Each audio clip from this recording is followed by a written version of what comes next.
చెప్పండమ్మా. ఇప్పుడు మా నిరసనకు గల కారణం ఏంటిదంటే మా యొక్క ఏదైతే మేము సివిల్ ఇంజనీర్స్ అన్నమాట, మేము eligible VRO post deputy surveyor పోస్టులకి. కానీ ప్రభుత్వం ఏమైతే ప్రకటన చేసిందో దాని ప్రకారంకి విఆర్ఓలను రిక్రూట్ చేసుకుంటున్నాము అని చెప్పేసి మంత్రి పొంగులేటి గారు అనౌన్స్ చేశారు. వాళ్ళు ఏమన్నారంటే వాళ్ళు మా ఎలిజిబిలిటీ యాక్చువల్గా deputy surveyor eligibility civil engineer కానీ అన్నారు, మంత్రి గారు అన్నారు. కాబట్టి మా మా డిమాండ్ ఏంటంటే ఆ మాటని మంత్రి గారు వెనక్కి తీసుకొని మా పోస్టులను డిప్యూటీ సర్వేయర్ పోస్టులని సివిల్ ఇంజనీర్లకి ఇవ్వాలి అని చెప్పేసి మేము మంత్రి గారు.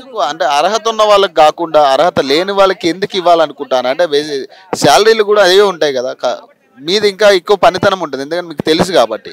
మరి ఎందుకు వాళ్ళకి 6 నెలల శిక్షణ ఇచ్చి అర్హత లేని వాళ్ళని ఎందుకు పెట్టాలి?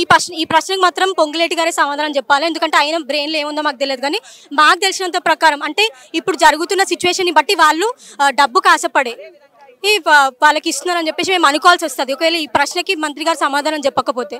ఫైనల్గా ఏం చెప్పాలని ఫైనల్గా మేము ఏం చెప్పాలనుకుంటామంటే పక్క రాష్ట్రమైన ఏపీ ప్రభుత్వాన్ని చూసి వాళ్ళు నేర్చుకోవాలి. ఎందుకంటే వాళ్ళు ఈ విఆర్ఓ పోస్టులైనా ప్రజలకి న్యాయం జరగడం కోసము సివిల్ ఇంజనీర్లు ఉంటే వాళ్ళు కరెక్టే చేస్తారని విఆర్ఓ పోస్టులు కూడా సివిల్ ఇంజనీర్లను తీసుకుంటున్నారు. కానీ మన ప్రభుత్వం మాత్రము విఆర్ఓలకి సివిల్ డిప్యూటీ సర్వేయర్ పోస్టులకి విఆర్ఓలను తీసుకుంటుంది. అది కరెక్ట్ కాదని వాళ్ళు తెలుసు. ప్రభుత్వ వైఫల్యం అనుకోవచ్చు అది, అంటే బేసిక్గా వాళ్ళు సరిగ్గా క్యాలిక్యులేట్ అదే అనుకోవచ్చు. ఎందుకంటే వాళ్ళు తెలుసుకోవాలి, వాళ్ళు ఎంతో చదువుకొని ఉంటారు, వాళ్ళకు కూడా ఏది ఎలిజిబిలిటీ అని తెలిసి ఉంటుంది. కూడా సివిల్ ఇంజనీర్లు ఖాళీగా ఉన్నారు, వాళ్ళకి ఏదో ఒక ఆసరా చూపించాలి.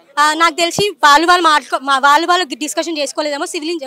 ముఖ్యమంత్రి గారు మొన్న ఒక మీటింగ్లో సివిల్ ఇంజనీర్ యొక్క గొప్పతనం గురించి చెప్పి సివిల్ ఇంజనీరింగ్ నశించిపోతుంది, అట్లా జరగకుండా కాపాడుకోవాలని చెప్పేసి అన్నారు. కానీ వాళ్ళ ప్రభుత్వంలోనే ఒక మంత్రి ఇట్లా డిప్యూటీ సర్వేయర్ పోస్టులకి సివిల్ ఇంజనీర్ అర్హులు కారు అని వాళ్ళు అన్నారు. ఈ విషయాన్ని వాళ్ళు చర్చించుకొని ఎవరు కరెక్ట్ వాళ్ళే డిసైడ్ చేసుకొని మాకు మాత్రం న్యాయం జరిగేటట్టు చూడాలని కోరుకుంటున్నాం. 2017లో బీటెక్ సివిల్, డిప్లొమా సివిల్ వాళ్ళతో మాత్రమే భర్తీ చేసినారు. కానీ ఇప్పుడు గవర్నమెంట్ ఏం చేస్తుందంటే అర్హత లేని ఇంటర్మీడియట్ క్వాలిఫికేషన్ ఉన్న విఆర్ఓ వాళ్ళతోటి సర్వేయర్ పోస్టులు భర్తీ చేయడం అనేది జరుగుతుంది. ఇప్పుడు వీళ్ళు సర్వేయర్లను వాళ్ళని తీసుకుంటే భూతగాదాలు అనేది పెరుగుతాయి కానీ తగ్గడం అనేది జరగదు. మేము ఇంతమంది సర్వేయర్ పోస్టులకు ఓన్లీ టెక్నికల్ స్టూడెంట్స్ మాత్రమే ఎలిజిబుల్, దానికి వేరే వాళ్ళు ఎవరు ఎలిజిబుల్ కాదు. బీటెక్ సివిల్, డిప్లొమా సివిల్ మాత్రమే ఎలిజిబుల్. కానీ ఇప్పుడు అర్హత లేని ఇంటర్మీడియట్ క్వాలిఫికేషన్ ఉన్న వాళ్ళతో తీసుకుంటామని అంటున్నారు. దీన్ని మేము తీవ్రంగా ఖండిస్తున్నాము. గవర్నమెంట్ కూడా తీసుకున్న నిర్ణయాన్ని వెంటనే ఉపసంహరించుకొని డైరెక్ట్ రిక్రూట్మెంట్ ద్వారా టీజీపీఎస్సీ త్రో ఫిల్ చేయాలని మేము కోరుకుంటున్నాం. అందుకే మేము శాంతియుతంగా ఇది చేయడం జరిగింది. నాకు ఇది ఎట్లుందంటే నిరుద్యోగులతోనే వచ్చింది, ప్రభుత్వాలు మారిపోయినాయి. మేము గత 10 సంవత్సరాల నుంచి ఈ డిప్యూటీ సర్వేయరు, సివిల్ ఇంజనీరింగ్ ఏఈలు టెక్నికల్గా ఏముంటుంది డిప్యూటీ సర్వేల కంటే ఎకరాలు ఎన్ని, గుంటలు ఎన్ని, ఊర్లలో ఉండేటివి, విస్తీర్ణం ఎంత, సర్వేయర్ నెంబర్లు ఏంది అవన్నీ వాళ్ళకి తెలియదు. వాళ్ళకి ఏమున్నా జనన ధృవీకరణ పత్రాలు, మరణ ధృవీకరణ పత్రాలు, పాపులేషన్ ఎంత ఉంది వాళ్ళ పనే వాళ్ళకి మస్తుంది. ఆ ప్రభుత్వం ఏం చేసినట్టే వీళ్ళని తీసుకుపోయి వీళ్ళ పంతనం వాళ్ళకి తెలిసింది. వాళ్ళని మేము అనట్లేదు విఆర్ఓలను, వాళ్ళ పని వాళ్ళకున్నది, మా పని మాకున్నది. ఇంతమంది కొన్ని వేల మంది చదువుకొని కూర్చున్నారు civil engineering. CM Revanth Reddy ఏమంటుండు, సివిల్ ఇంజనీరింగ్ చేసిండ్రు, బయట 15,000 కూడా ఇస్తలేరు, మేస్ట్రీకి 70,000 ఇస్తున్నారు, సివిల్ ఇంజనీరింగ్ 15,000 ఇస్తలేరు అంటున్నాడు. మేము ఇంతమంది చేసి ఎక్కడ పోవాలి? మా డిప్యూటీ సర్వేయర్ పోస్టులు ఎక్కడ పోవాలి? విఆర్ఓలతోనే మీరు ఫైనాన్షియల్గా ఈ 1000 మందికి జీతాలు ఇవ్వాల్సి వస్తుందని విఆర్ఓలను పెట్టుకొని 10th క్లాస్ వాడైనా ఆ జీపీఎస్ సిస్టమ్ పెట్టుకొని చేస్తారని కొన్ని కామెంట్స్ చేసిరు. అదంతా తప్పు. ఒక టెక్నికల్ పర్సన్ అయితేనే దానికి చట్టబద్ధత ఉంటుంది, ఎవరంటే వాడు చేసే నడవది. కాబట్టి ఈ డిప్యూటీ సర్వేయర్ పోస్టులను మాతోనే సివిల్ ఇంజనీరింగ్ చదివిన వాళ్ళు బీటెక్, ఐటీఐ, డిప్లొమా వీళ్ళతోనే నింపాలని మేము కోరుకుంటున్నాం. ఇది చేయకపోతే ఈరోజు ఓయిలో జరిగింది, రేపు జేఎన్టీకి వస్తుంది, రేపు మహబూబ్నగర్ యూనివర్సిటీకి వస్తుంది, ఎల్లుండి వరంగల్ యూనివర్సిటీకి వస్తుంది. ఇట్లా అంతా రాష్ట్ర వ్యాప్తంగా అయితే పోతుంది. దీన్ని ఈ భూభారత్ చట్టంలో పెట్టుకునే ఈ కండిషన్ని మీరు డిలీట్ చేసుకోవాలని కోరుకుంటున్నారు. ఇక్కడ ఇప్పుడు సివిల్ ఇంజనీరింగ్ పోస్టులు ఏవైతే డిప్యూటీ సర్వేయర్ ద్వారా సివిల్ ఇంజనీరింగ్ పోస్టులు ఏవైతే ఉన్నాయో విఆర్ఓల ద్వారా అనేసి అంటున్నారు. ఆల్రెడీ ఎట్లా ప్రొసీజర్ ఎట్లా ఫాలో అవుతున్నాం, ఫస్ట్ నుంచి ఎట్లా అయితే ఫాలో అవుతున్నాం, ఫస్ట్ నుంచి ఎట్లా ఉన్నది ITI in civil surveying and civil engineering B Tech ఎవరైతే చేస్తున్నారో వాళ్ళ ద్వారానే భర్తీ చేసారు ఫస్ట్లో. ఇప్పుడు సడన్గా వాళ్ళు ఎక్కువ మంది ఉన్నారనేసి వాళ్ళకి ఇక్కడ తీసుకొచ్చి నేను రీఅలొకేట్ చేసుకుంటాను, వీళ్ళతో నేను పనితీరు చేర్చుకుంటాను అంటే మేము 2017 నుంచి ఈ దానికి ప్రిపేర్ అవుతున్నాం. 5 సంవత్సరాలు 6 సంవత్సరాలు 10 సంవత్సరాల నుంచి దీనికోసం ప్రిపేర్ అయ్యేటోళ్ళము. సడన్గా వాళ్ళకి ఇచ్చేస్తే మా పొట్ట కొట్టినట్టు కాదా? మీరు 2 లక్షల ఉద్యోగాలు ఇస్తామన్నారు ఏడాదికి, మరి ఏడాదికి 2 లక్షల ఉద్యోగాలు ఇచ్చేటోళ్ళు మరి 1000 పోస్టులకు ఇవ్వడానికి మీరు ఎందుకు ఆలోచిస్తున్నారు? అట్లా అనేసి మేము అంటున్నాం. ఉన్న ప్రొసీజర్ని ఫాలో అవ్వాలి, కానీ మీరు కొత్తగా వాళ్ళు అదనంగా ఉన్నారనేసి మా దానిలో వచ్చేసి మా పుట్ట కొట్టడం కరెక్ట్ కాదు కదా అనేసి మా విన్నపం ఏంటంటే సీఎం దాకా పోకపో ఉండొచ్చు మా ఆవేదన కానీ మా అంశం కానీ సీఎం దగ్గర పోకపోవచ్చు. మేము ప్రతి మంత్రిని కలిసినాం, ప్రతి ఒక్కరూ మాకు అనుకూలంగానే మాట్లాడారు. కానీ రెవెన్యూ మినిస్టర్ మాకు తెలిసి పొంగులేటి శ్రీనివాస్ సార్ గారు కొద్దిగా మాకు సానుకూలంగా స్పందించడం లేదు. సో ఈ విషయాన్ని మేము రాష్ట్ర వ్యాప్తంగా తెలియాలనేసి మా యొక్క ధర్నా అనేది చేయడం జరిగిందన్న. యాక్చువల్గా 2017లో 273 పోస్టులకు గాను మనకి డిప్యూటీ సర్వేయర్ పోస్ట్ నోటిఫికేషన్ ఇచ్చారు. అప్పుడు ITI civil, diploma civil and B Tech civil వాళ్ళతో ఫిలప్ చేసిండండి. అయితే ఇప్పుడు ఏమైందంటే మళ్ళీ ఇప్పుడు వీళ్ళకి కాకుండా టెక్నికల్ స్టూడెంట్స్కి కాకుండా విఆర్ఓ వాళ్ళతో ఫిలప్ చేస్తామని అంటే మేము యాక్చువల్గా ఆల్రెడీ ప్రిపేర్ అయ్యి చదువుకుంటున్న వాళ్ళం. ఆల్రెడీ సీఎం సార్ కూడా చెప్పిండు ఏమని సివిల్ ఇంజనీరింగ్ వాళ్ళని వేరే కాలేజీలలో చాలా తక్కువ అయిపోయినారు, వాళ్ళ కాలేజెస్లలో కొంచెం సివిల్ ఇంజనీరింగ్ మళ్ళీ తీసుకురావాలని చెప్పేసి సార్ కూడా మాకు మంచి సపోర్టింగ్గానే ఉన్నాడు. కానీ ఈ 1000 పోస్టులు అనేది మాకు పెద్ద నోటిఫికేషన్ అండి. యాక్చువల్గా ఏడబ్ల్యూ ప్రీవియస్ నోటిఫికేషన్ కూడా 1140 పోస్టులు సివిల్వి ఏడబ్ల్యూ పోస్టులు ఫిలప్ చేశారు. దాంతో కంపేర్ చేసుకుంటే ఆల్మోస్ట్ 1000 పోస్టులు అంటే మాకు పెద్ద నోటిఫికేషనే. సో మీరు మా సివిల్ వాళ్ళతోనే టెక్నికల్ స్టూడెంట్స్ ఎవరున్నారో వాళ్ళతోనే ఫిలప్ చేయాలని మా కోరిక. ఎన్ని ఇయర్స్ తర్వాత పడుతుంది నోటిఫికేషన్? డిప్యూటీ సర్వేర్ 2017లో ఆగస్ట్ మంత్లో వచ్చిందండి. అప్పుడు వచ్చింది, మళ్ళీ ఇప్పుడే వచ్చింది. ఆల్మోస్ట్ 8 ఇయర్స్ అవుతుంది. ఇప్పుడు ఆగస్ట్ వస్తే 8 ఇయర్స్ అవుతుంది, 7 కంప్లీట్ అయింది. అయితే ఇప్పటి వరకు డిప్యూటీ సర్వేర్ నోటిఫికేషన్ అనేది రాలేదు, ఇంతవరకు అయితే రాలేదు. ఇప్పుడు మళ్ళీ 7 ఇయర్స్ తర్వాత ఇప్పుడు వచ్చింది. 1000 పోస్టులు ఉన్నాయి. 1000 పోస్టులని మాకు అర్హత ఉన్న వాళ్ళకి ఇవ్వట్లేదు. అర్హత ఉన్న వాళ్ళకి ఇవ్వకుండా విఆర్ఏ వాళ్ళతో ఫిలప్ చేసుకుంటామని అంటున్నారు. అది కరెక్ట్. ఈ 1000 అర్హత ఉన్న వాళ్ళకి ఇవ్వాలనేది మీ డిమాండ్? మా డిమాండ్ అదే అండి. ఎవరైనా మరి మినిస్టర్లు ఎవరైనా స్పందించారు దీని మీద? పొంగులేటి శ్రీనివాస్ రెడ్డి సార్ గారిని కూడా కలవడం జరిగింది. అప్పుడు ఏంటంటే సార్ కొంచెం మాకు ప్రతికూలంగా స్పందించిన అనమాట, అనుకూలంగా స్పందించలేదు. సార్ ఏంటంటే మేము అది ఇంటర్మీడియట్ వాళ్ళ పోస్ట్ మీకు ఎందుకులే అన్నట్టుగా. ఇంటర్మీడియట్ పోస్టులు కాదు కదా, అది కాదు, అది డిప్లొమా ఇంటర్మీడియట్ తెలిసి ఉండాలి ఫస్ట్ ఆఫ్ ఆల్. అసలు ఏంది మాకు డిప్లొమాలో సివిల్ ఇంజనీరింగ్ బీటెక్లో కూడా సర్వేయింగ్ సబ్జెక్ట్ అనేది లెంతీ సబ్జెక్ట్. అది మాకు 14 యూనిట్స్ ఉంటాయండి. అందులో మాకు సర్వేయింగ్ టైప్స్ ఉంటాయి, ఇన్స్ట్రుమెంట్స్ ఉంటాయి. ప్రతి ఇన్స్ట్రుమెంట్కి సంబంధించి ఒక యూనిట్ ఉంది. ఆ సబ్జెక్ట్ని మాకు ఎందుకు పెట్టినట్టు?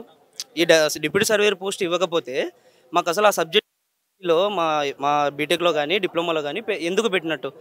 అది వాళ్ళకి లేదు కదా, అసలు ఆ సబ్జెక్ట్ అనేది లేదు కదా వాళ్ళకి. వాళ్ళతో ఎట్లా సర్వేయింగ్ చేయించుకుంటారు? ఇది మా ఆవేదన అండి, స్టూడెంట్స్ ఆవేదన ఇదే. కొద్దిగా రిక్వెస్ట్ చేసి సీఎం సార్ కూడా అంతవరకు సీఎం సార్ సివిల్ ఇంజనీరింగ్ వాళ్ళకి ఫుల్ సపోర్ట్ ఉన్నాడు, కొంచెం ఆలోచించవలసిందిగా మా కోరిక. మీరు మాట్లాడతారు? అదే అండి, ఇప్పుడు ఇది టెక్నికల్ పోస్ట్ విఆర్ఓ వాళ్ళకి ఇస్తామంటున్నారు. ఎట్లీస్ట్ 6 months ట్రైనింగ్ ఇచ్చి ఇస్తామంటున్నారు. 6 months అంటే ఎవరికైనా ఏ విభాగం అట్లా కాదు కదా. ఇది స్ట్రీమింగ్ సివిల్ ఇంజనీరింగ్ వాళ్ళకి ఫస్ట్ నుంచి ఉన్నాం, మాకే ఇవ్వాలి. ఇప్పుడు సివిల్ ఇంజనీర్ వారు చదువుకోలేదు, సివిల్ ఇంజనీర్ వారు లేరు అంటే ఉన్నాం కదా, ఇంతమంది వచ్చాం, ఇంతమంది ఏం ఖాళీగా రాలేదు కదా. స్ట్రీమింగ్ అర్హత ఉన్న వాళ్ళు ఎంతమంది ఉంటారు? ఉన్న వాళ్ళు చాలా మంది. ఇప్పుడు కొంతమంది వచ్చామండి, చాలా మంది ఉన్నారు, లక్షలలో ఉన్నారండి. మొన్న రీసెంట్గా ఏడబ్ల్యూ నోటిఫికేషన్తో ఫిలప్ అయిన వాళ్ళు 1000 మెంబర్స్, 1140 మెంబర్స్ అంతే. ఇప్పుడు సివిల్ ఇంజనీరింగ్ వాళ్ళు ఇంకా చాలా మంది ఉన్నారు, చాలా మంది ఉన్నారు. అందుకే మాకు న్యాయం జరగాలని మేము పొంగులేటి సార్ దగ్గరికి వెళ్ళాం. ఆయన అనుకూలంగా చెప్పలేదు. మాకు ఎట్లా చేయాలో ఫిల్ చేయాలో మాకు తెలుసు, మీరు వెళ్ళిపోండి, ఇది ఇంటర్ వాళ్ళకి అన్నట్టుగా అన్నారు. ఆయన ఇంటర్ వాళ్ళకి అది ఇంటర్లో సబ్జెక్ట్ సర్వేయింగ్ అనే సబ్జెక్ట్ ఉండాలి కదా, ఇంటర్లో లేదు కదా, డిప్లొమాలో ఉంది. డిప్లొమాలో డిప్లొమా వాళ్ళకి ఇవ్వాలి కదా. ఇప్పుడు ప్రతిదీ అందరు చదువుతున్నారు, ఇంటర్ అని అట్లా ఉండదు కదా. అర్హత ఉన్న వాళ్ళని ముందు భర్తీ చేయాలి కదా. అర్హతలో ఉన్న వాళ్ళని భర్తీ చేయాలి, కానీ అట్లా చేస్తలేరు. దీనికి కొంచెం న్యాయం చేసేటట్టుగా సీఎం దాకా పోయేటట్టుగా సహకరించండి. మీరేం అయితే డిప్యూటీ సర్వేయర్లని విఆర్ఏ వాళ్ళని తీసుకొని వాళ్ళకు 6 months నేర్పిస్తూ అంటున్నారు. అదే ఆల్రెడీ సివిల్ ఇంజనీరింగ్ చేసిన వాళ్ళతో అయితే వాళ్ళకు ఒక 1 month చెప్పినా కూడా వాళ్ళు ఈజీగా యాక్సెస్ అయిపోతారు. ఎందుకంటే వాళ్ళకి ఇన్స్ట్రుమెంట్స్ కానీ సర్వేయింగ్ కానీ అంత తెలుసు కాబట్టి వాళ్ళకి ఈజీ ఉంటుంది. మళ్ళీ ఎలాంటి గొడవలు రాకుండా భూమిల దగ్గర కొలతల దగ్గర ఎలాంటి గొడవలు రాకుండా ఈజీగా అయిపోతుంది. అదే వీఆర్ఏ వాళ్ళకు నువ్వు ఎంత ట్రైనింగ్ ఇచ్చినా వాళ్ళు ఏం చేసినా మళ్ళీ ఏదో ఎర్రర్స్ మిస్టేక్స్ ఇన్స్ట్రుమెంట్స్ వాడక సరిగ్గా రావన్నట్టు. అదే సివిల్ ఇంజనీర్స్ వారనుకో మీ ప్రాబ్లమ్స్ సాల్వ్ అయిపోతాయి, మీకు ఎలాంటి గొడవలు ఉండకుండా ఈజీగా అయిపోతాయి. ప్లస్ మళ్ళీ సివిల్ ఇంజనీరింగ్ చేసిన వాళ్ళను తీసుకోవడం వల్ల డిపార్ట్మెంట్ కూడా రెవెన్యూ డిపార్ట్మెంట్ కూడా ఆల్రెడీ గాడి తప్పిందని కేసీఆర్ గారు తీసేశారు. అదే ఇప్పుడు గాడిలో పెట్టడానికి రేవంత్ గారు ప్రయత్నిస్తున్నారు. అదే సివిల్ ఇంజనీరింగ్ టెక్నిక్ వాళ్ళని తీసుకున్నారు అనుకోండి, రెవెన్యూ డిపార్ట్మెంట్ కూడా చాలా గాడిలో పడుతుంది. రెవెన్యూ మినిస్టర్ పొంగులేటి గారికి కూడా ఎంతో మంచి పేరు వస్తుంది. అదే వీఆర్ఓలను తీసుకొని మళ్ళీ అదే జరిగింది అనుకోండి, మళ్ళీ అదే బ్యాడ్ నేమ్ వస్తుంది. జీతాలు ఇవ్వాలి అని చెప్పేసి కొత్త వారిని రిక్రూట్ చేయకపోవడం, కేవలం ఇది జీతాలు ఇవ్వాలనే ఒక ఇదే కనపడుతోందా లేకపోతే ఏంటిది? అంటే ప్రస్తుతం అంటే రెండు కోణాల్లో చూడాలండి. ఇది ఒకటైతే ఉన్న వాళ్ళని తీసుకొని ఇందులో పెట్టడం వల్ల సేమ్ శాలరీస్ అడ్జస్ట్ చేయొచ్చు. అదే కొత్త వాళ్ళని తీసుకుంటే వాళ్ళకి మళ్ళీ ఇవ్వాలి, పాత వాళ్ళకి ఇవ్వాలి, ఇదంతా బర్డెన్ అయిపోతుంది అన్నట్టుగా ఆలోచిస్తున్నారేమో. కానీ అదంతా కాదు. ఆల్రెడీ టెక్నికల్ వాళ్ళని తీసుకుంటే ఇచ్చిన జీతానికి వాళ్ళు న్యాయం చేయగలుగుతారు, ప్రాబ్లమ్స్ సాల్వ్ అవుతాయి. అదే వాళ్ళు కూడా అంటున్నారు వీఆర్ఏ వాళ్ళు మాకు నేర్పించడం మాతో కాదు, మేము ఆల్రెడీ మమ్మల్ని వేరే డిపార్ట్మెంట్స్లో అడ్జస్ట్ చేశారు, మళ్ళీ మేము రాలేము అని వాళ్ళు అంటున్నా వాళ్ళని ఎందుకు ఇబ్బంది పెట్టి తీసుకురావాలి? ఆల్రెడీ ఇంతమంది నిరుద్యోగులు ఉన్నారు, చదువుకొని ఉన్నారు, వాళ్ళని భర్తీ చేసుకుంటే వాళ్ళు ఈజీగా వస్తారు కదా. అదే జీతం, అదే ఎలిజిబిలిటీ, అదే వర్క్ స్టేటస్ ఎక్కువ ఉంటుంది, నువ్వు వర్క్ కూడా ఈజీగా అయిపోతుంది. అన్ని కలిసి వస్తాయి. ఇన్ని విధాలుగా వీళ్ళు ఇంజనీర్స్ కలిసి వస్తాయి. మళ్ళీ వీఆర్ఏ వాళ్ళని తీసుకోవడం వల్ల ఏం లాభం? మళ్ళీ అదే రెవెన్యూ డిపార్ట్మెంట్ కుంటిపోతుంది. సో చూసుకున్నాం కదా, ఏదైతే 1000 పోస్టులు వీఆర్ఏ ఏదైతే భర్తీ చేస్తూ ఉంటుందో గవర్నమెంట్ సర్వేయర్ పోస్టులు, దీనికి సంబంధించి అర్హత లేని వీఆర్ఏలకి వీఆర్ఓలకి ఇస్తామంటూ కూడా ఏదైతే అనౌన్స్మెంట్ చేసిందో ప్రభుత్వం, దీనికి సంబంధించి సివిల్ ఇంజనీర్స్ అందరూ కూడా రోడ్డు ఎక్కిన పరిస్థితి కనపడతా ఉంది. వీళ్ళందరూ కూడా ఒకటే డిమాండ్ చేస్తూ ఉన్నారు, అర్హత ఉన్న మాకు ఈ పోస్టులు మాకు చెందుతాయి కాబట్టి ఖచ్చితంగా ఈ అర్హత ఉన్న వాళ్ళు మేము చాలామంది నిరుద్యోగులు ఉన్నాం, మాకు భర్తీ చేయాలి ఈ పోస్టులని కూడా, ఏదో అర్హత లేని వాళ్ళకి ఇవ్వడం అనేది కరెక్ట్ కాదు అనే అంశం మీద మాట్లాడుతూ ఉన్నారు. అలాగే ఏదైతే పొంగులేటి శ్రీనివాస్ ఉన్నారో ఎవరైతే, ఆయన కూడా రెవెన్యూ శాఖ మంత్రి, ఆయన కూడా రియాక్ట్ అవుతూ కాదు ఇది ఇంటర్కి సంబంధించిన వాళ్ళ పోస్టులు అందుకే వాళ్ళకి కేటాయిస్తున్నామని ఏదైతే ఆయన చెప్పడం జరిగిందో, దీనికి సంబంధించి కొంత ఉద్రిక్తత అయితే కనపడతా ఉంది. ఏదైతే వీళ్ళందరూ కూడా మేము ఖచ్చితంగా మాకు ఆ భర్తీ చేసే వరకు కూడా మేము కొట్లాడతామంటూ కూడా వాళ్ళు సవాల్ విసురుతున్న పరిస్థితి. అలాగే ఒక ముఖ్య సభ ద్వారా సీఎం రేవంత్ రెడ్డి గారు కూడా స్పందించి సివిల్ ఇంజనీర్లు చాలామంది వెనకబడి ఉన్నారు, ఖచ్చితంగా వాళ్ళకి చేయూత ఇవ్వాలంటూ కూడా ఆయన మాట్లాడిన మాటలు కావచ్చు, ఇవన్నిటిని కూడా ముందుంచి వీళ్ళందరూ కూడా డిమాండ్ చేస్తూ ఉన్నారు. సో మరిన్ని అప్డేట్స్ కోసం చూస్తూనే ఉండండి లెజెండ్ టీవీ.